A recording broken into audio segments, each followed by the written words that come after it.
A tiny metal capsule the size of a washing machine slammed into Jupiter's atmosphere at 47 kilometers per second. The heat around it reached 15,000 degrees, hotter than the surface of the sun. And the people who built it, they watched from hundreds of millions of kilometers away, knowing they would never get it back, knowing it was going to be destroyed. And they did it anyway, on purpose. This is the story of the most extreme one-way mission in human history. And what that little probe managed to transmit in its final 51 minutes alive changed our understanding of the entire solar system. Before we get to the mission, you need to understand what Jupiter actually is, because most people don't fully grasp how hostile this planet is. Jupiter is not a bigger version of Earth. It's not a rocky world with a thick atmosphere on top.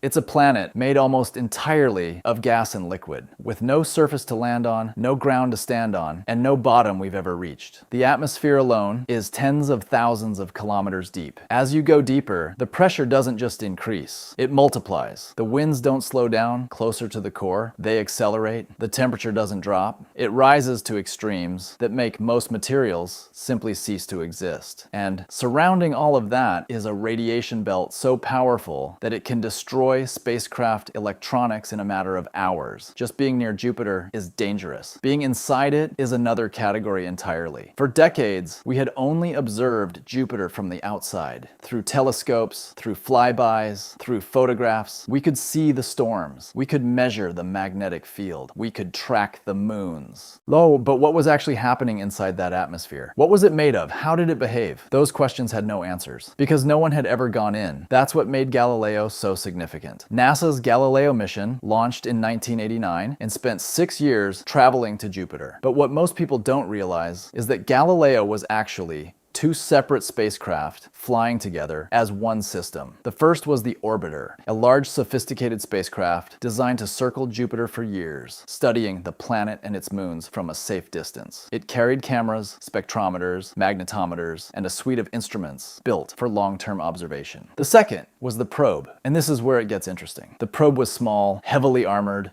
purpose-built for one thing and one thing only: to survive long enough after entering Jupiter's atmosphere to transmit useful data before being destroyed. It was never meant to come back. From the moment it was designed, its death was part of the plan. 5 months before the Galileo spacecraft reached Jupiter in July of 1995, the probe was released quietly. No dramatic separation sequence. It was simply let go, placed on a precise trajectory calculated years in advance, and left to coast alone through space toward its target. From that moment, the probe had no engine, no ability to steer, no way to abort. It was committed to a single path, aimed directly at a specific point in Jupiter's atmosphere, with the precision of a bullet fired at a target 600 million kilometers away. The orbiter, meanwhile, adjusted its own course, not to follow the probe in, but to swing around and position itself as a relay station. Its job was to stay close enough to receive whatever signal the probe managed to transmit, and then send that data across the solar system back to Earth. Two machines, two completely different fates, working together for one critical hour. As the probe coasted toward Jupiter during those final months, something remarkable happened. Its instruments began waking up. After years of dormancy, sitting cold and silent in deep space, the probe's systems powered on and began taking measurements. And even before reaching the atmosphere, the environment around Jupiter was already extreme. The radiation belts hit first. Streams of high-energy particles, accelerated by Jupiter's massive magnetic field, began bombarding the probe.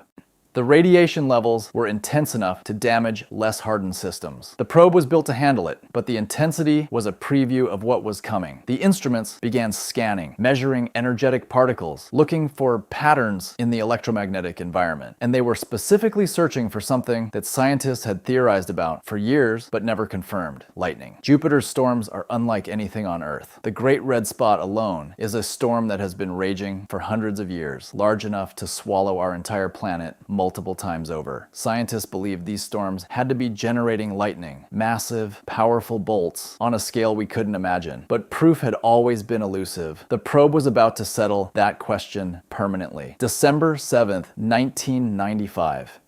the probe hit Jupiter's atmosphere. At 47 kilometers per second, the entry was not graceful. It was violent. The probe punched into the upper atmosphere and immediately encountered resistance, thin at first, then rapidly building, as if the atmosphere was trying to stop it, to push back against this small metal object that had no business being there. The deceleration was catastrophic by any human standard. The probe experienced forces 228 times the gravity of Earth. If a person were somehow inside, they would have been flattened instantly. The structural loads were enormous, and yet the probe held together because it was built to absorb exactly this. The heat shield took the worst of it. As the probe tore through the upper atmosphere, the air ahead of it couldn't get out of the way fast enough. It compressed, it heated, and it reached approximately 15,000 degrees Celsius, temperatures that would vaporize most metals, that exceeded the surface temperature of the sun itself. The heat shield began to ablate, burning away layer by layer, exactly as designed, carrying that thermal energy away from the instrument module tucked safely inside. The shield was sacrificed so the science could survive, and then a problem. A wiring issue in the deployment system caused a delay. For a few critical seconds, it was unclear whether the parachute would open at all. The probe was still traveling at enormous speed, decelerating hard, the heat shield doing its job, but if the parachute failed, the mission would end there. The instruments would never have time to take meaningful measurements. The parachute deployed. The descent slowed.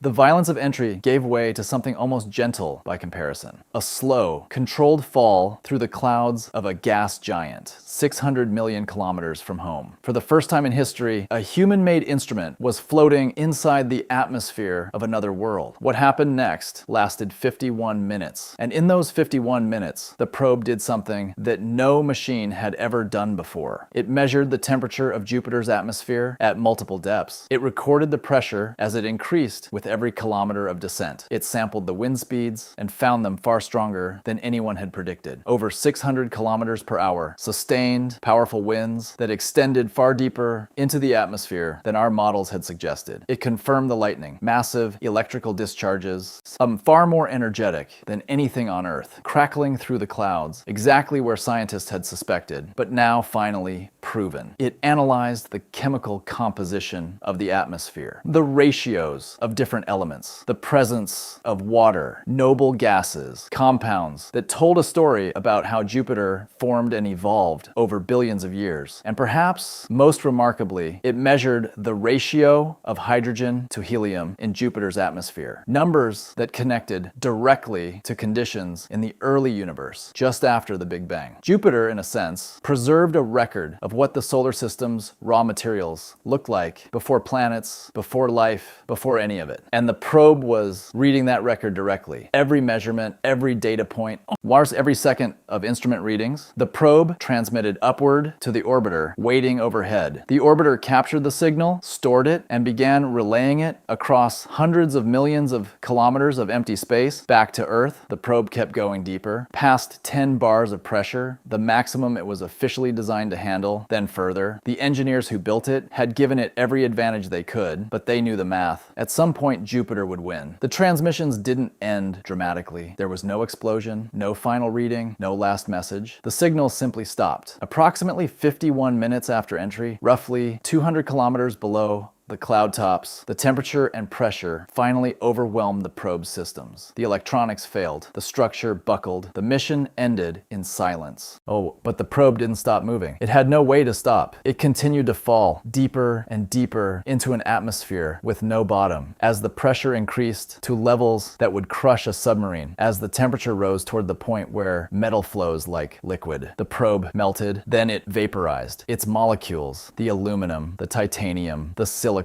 the copper wiring, the glass lenses, all of it mixed into the swirling gases of Jupiter's atmosphere and became indistinguishable from the planet itself. The machine that humans spent years designing, building, and launching across the solar system is now, in the most literal sense possible, part of Jupiter. It's still there right now. The data from those 51 minutes took scientists years to fully analyze, and what they found surprised nearly everyone involved. Yes, the winds were stronger and deeper than expected, suggesting that Jupiter's atmospheric dynamics were fundamentally different from what our models predicted. The water content was lower than anticipated, a finding that challenged existing theories about how the planet formed. The helium ratio told a story about Jupiter's interior that no one had been able to read before. Some of the findings were so unexpected that they forced scientists to revise decades of accepted theory. Models that had been built on observations from the outside suddenly had to be rethought in light of measurements taken from the inside. That's what direct exploration does. You can observe from a distance forever and still be wrong about the details that matter. The only way to know what's inside something is to go inside. The Galileo probe went inside. And it's worth remembering what it took to make that happen. Every part of that mission, the 6-year journey, the precise trajectory calculation, the heat shield engineering, the parachute deployment, the communication relay across hundreds of millions of kilometers had to work. Any single failure would have meant no data, nothing. It all worked. The Galileo orbiter, the relay station that made the whole mission possible, continued operating for another 8 years after the probe's death. It orbited Jupiter 35 times, studied the moons Europa, Ganymede, Callisto, and Io in extraordinary detail, and discovered evidence of a liquid water ocean beneath Europa's icy surface. A discovery that fundamentally changed our understanding of where life in this solar system might exist. In 2003, with its fuel running low and its systems degrading from years of radiation exposure, NASA made a deliberate decision. Rather than risk the orbiter accidentally crashing into Europa and potentially contaminating it with Earth microbes, they directed it into Jupiter's atmosphere, where it too was destroyed. 2 machines sent to the same place, both consumed by the same planet, both, in their own way, permanent. There's something worth sitting with in that. The things we build don't last. The missions we send out eventually go silent. But the knowledge they return, the measurements, the data, the revised understanding of the universe we live in, that doesn't go silent. That accumulates. That becomes the foundation for whatever comes next. We're going back to Jupiter. The Europa Clipper, launched in 2024, that it is on its way there right now to study that ocean moon in detail. What it finds will be built in part on what a small metal probe transmitted in 51 minutes before being vaporized in 1995. That's how science works. That's how exploration works. One mission at a time, one answer revealing 10 new questions, one probe falling forever into a gas giant, giving everything it had before the planet took it. If this kind of story is what you're here for, the real missions, the engineering decisions, the science that actually changed how we see the universe, make sure you're subscribed. There are dozens of stories like this one, and most of them never make it into textbooks. The next one is already coming.